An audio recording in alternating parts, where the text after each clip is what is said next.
क्यों?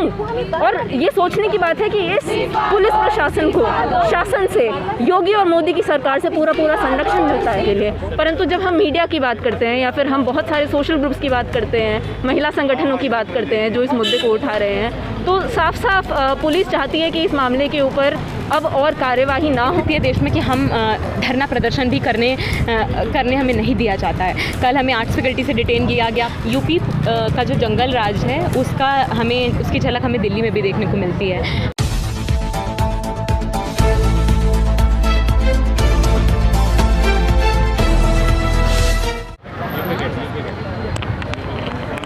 तो आपकी क्या मांगे थी और किसने अपने? आज हम यहाँ पर धरना प्रदर्शन का हिस्सा बने हैं, जो कि कई सारे अटेम्प्ट के बाद आज एक लेवल पे सक्सेसफुल हो पाया है। यूपी का जो जंगल राज है उसकी झलक हमें दिल्ली में भी देखने को मिलती है। इस तरीके के जघन्य अपराधों के बाद आज ये स्थिति है देश में कि हम धरना प्रदर्शन भी करने हमें नहीं दिया जाता है। कल हमें आर्ट्स फैकल्टी से डिटेन किया गया। परसों यूपी भवन पर एक अलग किस्म का नाटक चला जो कि बहुत समय से चलता आ रहा है। यहाँ पर हम ये कहना चाहते हैं कि ये जो उत्तर प्रदेश नाम का प्रदेश है इस पूरे देश में, वो महिलाओं के उत्पीड़न और शोषण के मामले में सबसे ज़्यादा केसेस के लिए जिम्मेदार है। आज 3,78,000 कुछ केस पूरे साल में जो दर्ज हुए देश भर में, उसमें से 3,58,000 के करीब जो केस हैं वो केवल यूपी से हैं जो दर्ज किए गए हैं, और जो दर्ज नहीं किए जाते उनकी एक अलग ही स्थिति है। आज हम हाथरस में जो दलित महिला के साथ जो गैंग रेप हुआ और उसकी जो मौत हो गई, उसके खिलाफ अपना गुस्सा और अपनी मांगे जताते हुए यहाँ पर प्रदर्शन का हिस्सा हुए हैं। और आज हम इंडिया गेट पर भी 5 बजे प्रदर्शन का हिस्सा बनेंगे। बड़ा मुद्दा ये है कि जो बर्बरता महिलाओं और दलित महिलाओं के साथ रिपीटेडली की जा रही है इम्प्यूनिटी के साथ, वो एक बहुत बड़ा मसला है आज। इसलिए क्योंकि साल दर साल शोषण और उत्पीड़न की जो दर है, जो परसेंटेज है, वो केवल हमें बढ़ती हुई दिखती है। आप घटना छोड़ दीजिए, उस आंकड़े को शूट अप करते टाइम नहीं लग रहा है साल दर साल। तो ये बहुत ही क्लियर चीज़ें दिखा रहा है कि हमारा समाज किस तरफ बढ़ रहा है, सरकारें किस तरफ हमें ले जा रही हैं। सरकारें हमें ब्राह्मणवाद की तरफ ले जा रही हैं, सरकारें हमें गौमूत्र पार्टी और इन सब तरीके के मतलब इररेलेवेंट चीज़ों पर हमारा ध्यान भटका कर हमें जातिवाद के उसी हिंदुत्व के गड्ढे में ढकेल देना चाह रही हैं जहाँ से हम बाहर निकलने की लगातार कोशिश करते आए हैं अभी तक के इतिहास में। तो ये जो बीजेपी सरकार है, जो योगी आदित्यनाथ की सरकार है, हम इसकी कड़ी निंदा करते हुए हम ये मांग रखते हैं कि योगी आदित्यनाथ इस्तीफा दें। जो वहाँ का पुलिस प्रशासन है यूपी का, जो एक पूरी तरीके से केवल एक स्टेट मशीनरी बनकर रह गया है, आम जनमानस के लिए उसकी एग्जिस्टेंस ही नहीं है, मतलब उसकी यूटिलिटी ही नहीं है। उस पर कड़े से कड़ा एक्शन लिया जाए, जो पूरे देश की पुलिस फोर्स के लिए एक एग्जाम्पल सेट करे, उसका रीमॉडलिंग किया जाए, और उसके अलावा जो रेप पीड़िता का परिवार है उसके साथ न्याय किया जाए और एक उदाहरण प्रस्तुत किया जाए पूरे देश में, ताकि उसके जैसी जो अनेकों लड़कियां हैं जिनके साथ दिन के हर 8 या 15 मिनट पर रेप होता है लेकिन FIR नहीं दर्ज होता है, उनको इस तरीके की प्रेरणा मिले, इस तरीके की एक सभ्यता मिले, इस तरीके का सिस्टम मिले कि वो सेफ महसूस कर सकें FIR दर्ज कराने में, ना कि जब उनकी मौत हो चुकी उसके बाद भी यही अनर्गल डिबेट चलती रहे कि उनके साथ रेप हुआ है कि उनके साथ रेप ही नहीं हुआ है। तो ये हमारी मांगे हैं कि एक्शन लिया जाए, और उसके अलावा फिर जो समितियों का गठन है, जो अभी तक के नियम कानून बनाए गए हैं रेप को लेकर, महिलाओं के सशक्तिकरण को लेकर, उनका भी रीमॉडलिंग किया जाए। दिल्ली जैसे प्रदेश में एक one stop rape crisis centre नहीं है, फिर वो तो हाथरस जैसे ज़िले से थी जहाँ पर 4 ऊंची जात के ठाकुरों द्वारा 4 से 5 आदमियों द्वारा उसका गैंग रेप किया जाता है। 8 दिन लगते हैं FIR दर्ज करने में। उसके बाद भी जब अलीगढ़ से केस यहाँ पर ट्रांसफ़र होता है तो एक बार नहीं, बार बार वहाँ के पुलिस प्रशासन, वहाँ के अधिकारियों द्वारा इस तरीके की बयानबाजी की जाती है कि गैंग रेप तो हुआ ही नहीं है। उसके बाद परिवार को हैरेस किया जाता है। तो इस तरीके का ये जो एक चलन हम देश में देखते आ रहे हैं, जो जंगल राज यूपी की एक छवि बन चुकी है, यूपी की एक रियलिटी है, उसको हम चाहते हैं कि ये बदले। और उसके लिए सबसे पहले हमारी लोगों से अपील है कि ये जो ब्राह्मणवादी सरकार है उसको जड़ से उखाड़ कर फेंकें, और जो नई सरकारें हैं उनसे महिलाओं के मुद्दों पर, और सबसे ज़रूरी जो दलित महिलाएं, जो पिछड़ी समुदाय से महिलाएं हैं, जो अनऑर्गेनाइज्ड वर्कफोर्स में काम करती हैं, जो खेत मजदूरों मोनिटरों की तरह काम करती हैं, उनके हकों में फैसले लिए जाएँ, उनके हकों में अधिकार सुनिश्चित किए जाएँ और एक इस तरीके का माहौल बने जहाँ हम उम्मीद कर सकते हो कि महिलाएं बराबरी का जीवन जी सकती हैं। और वो सिर्फ इन सभी स्तर पर नहीं होगा, उसके लिए बहुत ज़रूरी है कि समान शिक्षा उन औरतों तक पहुँचे, जो कि आज लगातार निजीकरण की जो एक चेन चलती जा रही है उसने पिछड़े समुदायों और औरतों को, वंचित समुदायों को शिक्षा के क्षेत्र से एक बेटर लाइफ की उम्मीद कर पाने की स्कोप से एकदम ही बाहर कर दिया है। तो इन सभी लेवल्स पे जब तक कुछ काम नहीं होता है तब तक बहुत मुश्किल है कि हम उम्मीद कर सकें कि महिलाओं की स्थिति बदलने वाली है। इसी तरीके से कोई ना कोई केस जब मेन स्ट्रीम में आएगा तब महिलाओं के मुद्दों की बात होगी, या केवल 8 मार्च अंतर्राष्ट्रीय महिला दिवस पर देश के प्रधानमंत्री कुछ महिलाओं को अपना ट्विटर अकाउंट सौंप देंगे महिला सशक्तिकरण के नाम पर, और वाकई में क्या होगा, केवल जो देश के सबसे उच्च स्तर पे महिलाएं हैं जैसे कि कंगना रनौत, उनको Y+ सिक्योरिटी देकर ये बोला जाएगा कि महिलाओं का सशक्तिकरण हो रहा है।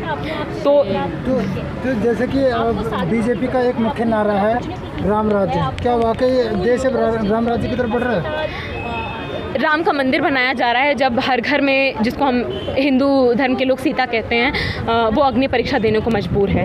तो हमें नहीं मालूम कि इस राम राज्य ने कितने लोगों की जो भुखमरी की समस्या है, बेरोज़गारी की समस्या है, उसको किसी तरीके से भी एड्रेस करने में कोई प्रोग्रेस किया है या नहीं। इस पूरे कोरोना काल में इस पूरे आपदा की जो घड़ी रही है इस देश के लिए, उसमें सबसे महत्वपूर्ण काम इस सरकार के लिए था मंदिर बनाना। तो देश के आम जनमानस को, खासकर पढ़ी लिखी जो जनता है, उसको ये सवाल अपने आप से करने की ज़रूरत है कि आखिर किन मुद्दों को ध्यान में रखते हुए वो सरकार चुनते हैं। क्या यही वो मुद्दे हैं जिनके कारण वो उम्मीद कर रहे हैं कि वो एक बेहतर ज़िंदगी अपने लिए और अपने बाकी सोसाइटी के लिए सुनिश्चित कर पाएंगे? ऐसा नहीं है।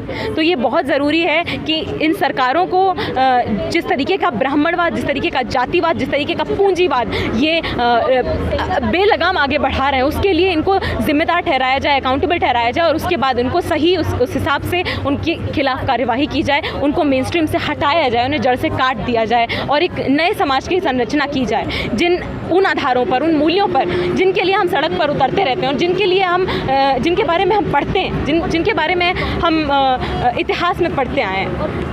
जैसे कि आपको लगता है जो ये हाथरस में घटना हुई थी, इसके बाद आपको क्या लगता है कि इसमें प्रशासन की लापरवाही है, शासन की लापरवाही? दोनों की लापरवाही है, शासन प्रशासन दोनों की। और ये केवल लापरवाही नहीं, हम इसको कहेंगे लापरवाही एक चीज़, वो चीज़ है जिसमें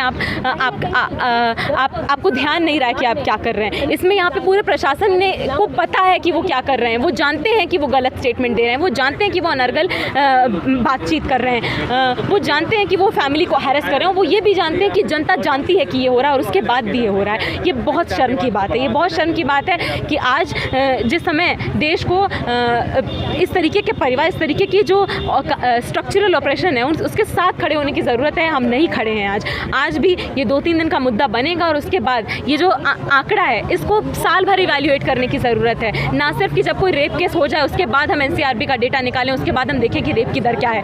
रेप की दर, महिलाओं पर शोषण की दर, और खासकर जो अनऑर्गेनाइज सेक्टर में महिलाएं, आदमी दोनों जो काम करते हैं उनका किस लेवल पे शोषण चल रहा है, इसका जब तक लगातार इवैल्यूएशन देश की जनता नहीं करेगी, सरकार से सवाल नहीं करेगी, तब तक इस तरीके का ये चलन चलता रहेगा।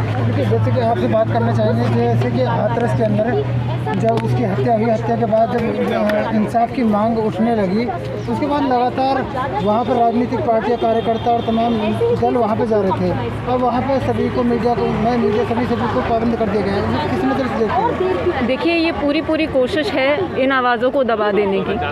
जहाँ तक दूसरी पार्टियों की बात है, बहुत सारे अपॉर्चुनिस्टिक लोग हैं जो जब उनकी सरकार आती है पावर के अंदर, तो वो इस तरह के कोई प्रावधान नहीं लाते जिससे ये बढ़ते शोषण और क्राइम रेट के अंदर कोई गिरावट आए या फिर महिलाओं को किसी तरह से सुरक्षा मिले, पर पहुंच जाते हैं राजनीति चमकाने के लिए। परंतु जब हम मीडिया की बात करते हैं या फिर हम बहुत सारे सोशल ग्रुप्स की बात करते हैं, महिला संगठनों की बात करते हैं जो इस मुद्दे को उठा रहे हैं, तो साफ साफ पुलिस चाहती है कि इस मामले के ऊपर अब और कार्यवाही ना हो, उनको जवाब ना देना पड़े। ये इस बात से ही साफ़ हो जाता है कि रात के अंदर बॉडी को जला दिया गया परिवार की अनुपस्थिति के अंदर। तब एक रिपोर्टर वहाँ पहुँच गई, पूछने लगी उनसे कि ये क्या जल रहा है, तो उन्होंने कहा कि हमको नहीं पता ये क्या जल रहा है। वो जवाब देने के लिए तैयार नहीं है, इसलिए मीडिया को वहाँ पे जाने से रोका जा रहा है। मीडिया को सिस्टमिकली वहाँ से बाहर निकाला जा रहा है जिससे आवाज़ें ना आए। अभी आपने देखा होगा एक वीडियो वायरल हुई है जिसके अंदर एक पुलिस अफसर बैठ के पीड़िता के पिता को समझा रहे हैं कि आप बात को दबा दीजिए, आप अपना स्टेटमेंट बदल लीजिए, आप रिकंसिडर कर लीजिए। ये मीडिया वाले आपको भड़का रहे हैं। अरे उनकी बेटी की मौत हो गई है, उनकी बेटी के साथ गैंग रेप हुआ है, आप कहते हैं कि आप अपनी स्टेटमेंट बदल लीजिए, क्यों? और ये सोचने की बात है कि इस पुलिस प्रशासन को शासन से, योगी और मोदी की सरकार से पूरा संरक्षण मिलता है। और हम सबको दहशत होनी चाहिए इस तरह के सिस्टम से। हम राम राज्य की बात कर रहे हैं, क्या राम राज्य ऐसा होता है? राम राज्य के अंदर औरतों की स्थिति ये होती है? सोचने की ज़रूरत है। हमारी मांग ये है कि योगी आदित्यनाथ यूपी के मुख्यमंत्री अपना इस्तीफ़ा दें और पुलिस प्रशासन, जो भी पुलिस ऑफिसर्स इसके अंदर इन्वॉल्व हैं, जिन्होंने जस्टिस डिनाई करने के अंदर भूमिका निभाई है, उनके ऊपर सख्त कार्यवाही हो, उनका सस्पेंशन हो। और हम चाहते हैं कि ज़्यादा जो प्रावधान है महिला सुरक्षा गारंटी करने के लिए, जैसे वन स्टॉप रेप क्राइसिस बनाना, निर्भया फंड, निर्भया के बारे में बार बार सवाल पूछा जाता है, जो महिला संगठनों की मांगे मानी गई कि one stop rape crisis centre बनाया जाए, राजधानी में नहीं मिलता है। आप दूर दराज के गाँव की तो क्या बात करेंगे? तो इन सब मांगों को साथ में मिलकर आके उठाना बहुत ज़रूरी है। वो पूरी कोशिश करेंगे, पुलिस के दम पे वो पूरी कोशिश करेंगे कि हम लोगों की आवाज़ें चुप हो जाएं, पर हमें इस आंदोलन को आगे लेके जाना है। जैसे कि आपसे बात करना चाहूँगा, जैसे कि एक वहाँ पर अब जो कार्यकर्ता थे, जितनी भी राजनीतिक पार्टियाँ हैं, सभी को रोक दिया गया है वहाँ से।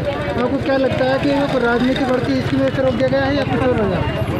सॉरी, जैसे कि वहाँ पे हाथरस में विवाद के बाद अब राजनीतिक पार्टी और जितने भी सामाजिक कार्यकर्ता हैं या मीडिया सभी को रोक दिया गया है। आपको क्या लगता है कि इससे विवाद रुकेगा या इसे विवाद को छिपाने? ये साफ एक दमनकारी व्यवस्था और जो जंगल राज चल रहा है यूपी में, उसकी एक झलक मात्र है कि किस तरीके से जो प्रशासन है, जो सरकार है, वो परिवार को पूरी तरीके से निहत्था करने की कोशिश करते हैं। कुछ एक स्तर तक परिवार को एक भरोसा होता है कि मीडिया हमारी आवाज़ को मेन स्ट्रीम तक, लोगों तक पहुंचा रही है, लेकिन उसके बाद हमें प्रशासन के लोगों के इस तरीके के वीडियो साफ सुनने को मिलते हैं, जहां पर वो धमका रहे हैं साफ शब्दों में कि मीडिया तो चली जाएगी, लेकिन हम ही यहाँ पर आपके मुखिया मुख्तार बनकर बने रहेंगे। तो इसके बाद आपको किस तरीके की जाँच की ज़रूरत पड़ती है, किस तरीके की जाँच कमेटी की ज़रूरत पड़ती है, ये एक बहुत बड़ा सवाल है कि साफ प्रूफ मौजूद होने के बाद भी, सबूत मौजूद होने के बाद भी कार्रवाई नहीं की जाती, उसके बाद भी परीक्षा पीड़ित और पीड़ित के परिवार की ली जाती है, दमन पीड़ित और पीड़ित के परिवार का किया जाता है। ये एक विडंबना है।